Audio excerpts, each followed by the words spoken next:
In 1964, a gentleman had nothing to do on a long airplane flight, so he picked up a copy of Batman and was hooked. His name, William Dozier, the eventual producer and narrator of the 1966 Batman TV series.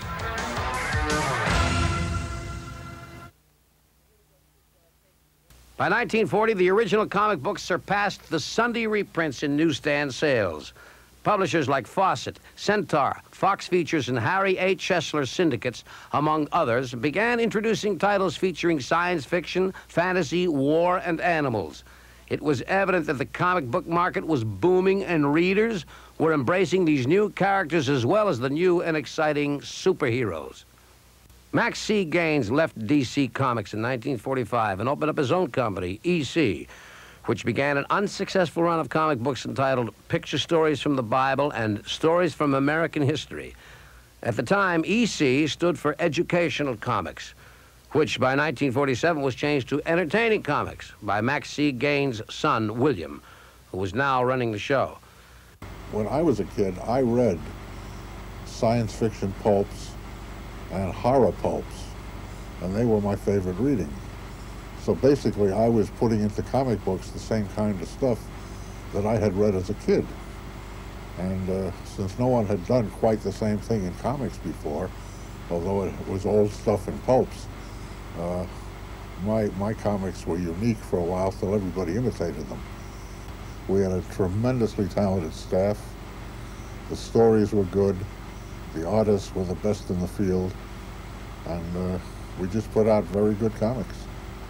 Today, many collectors agree that William Gaines's EC Comics are the finest examples of the comic book form. With dramatic illustrations, provocative storylines and titles, and cutting-edge humor, EC's unparalleled standards attracted all the top artists.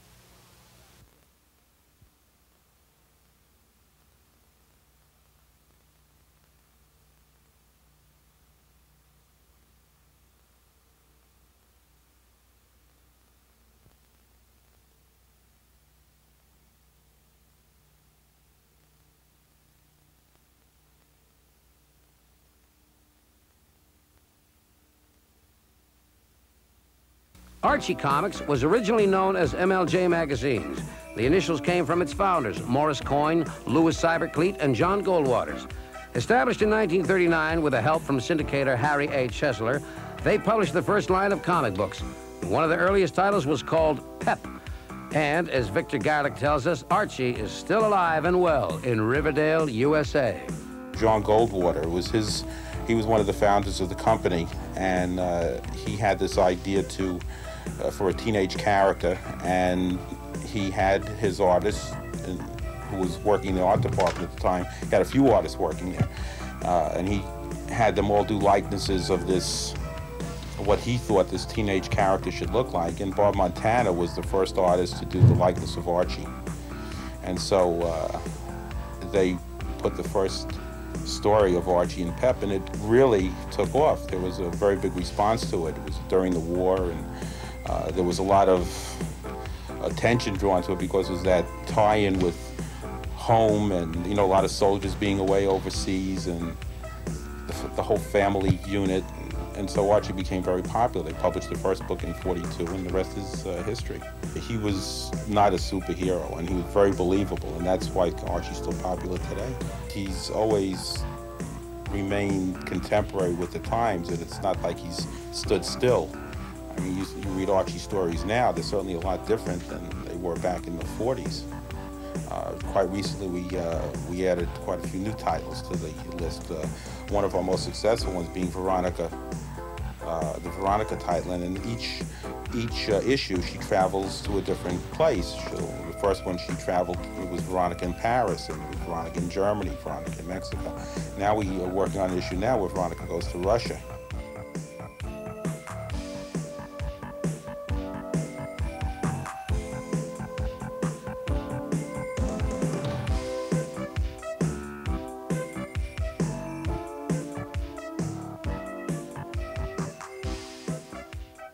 In 1954, Dr. Frederick Wortham published a book called The Seduction of the Innocent. This book cited comic books as a direct link to juvenile delinquency. The book created such an uproar that a Senate subcommittee was formed to investigate the allegations.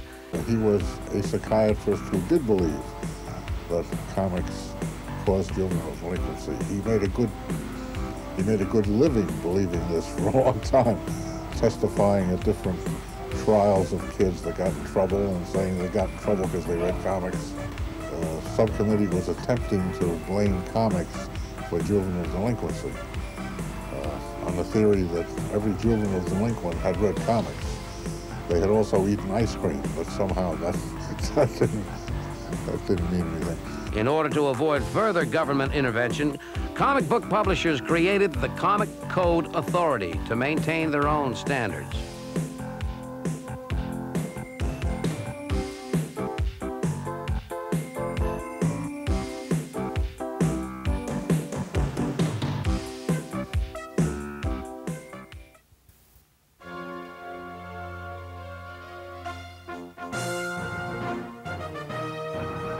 The reissue of DC's The Flash, a 1940s superhero, is cited as launching what is referred to as the Silver Age.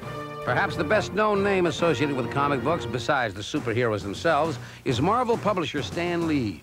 He started writing for Marvel in the 1940s, and by the 1960s, Stan Lee had brought Marvel to the forefront of the comic book world. With the debut of the Fantastic Four, Marvel quickly had the hottest-selling comic book of the 60s. Marvel's working artists Jack Kirby and Steve Ditko, along with Stan Lee, created some of the most dynamic superheroes that are as popular today as when they debuted.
Everybody knows Jerry Lewis, Lucille Ball, and the Three Stooges from the world of Hollywood. But did you know they all have appeared in comic books?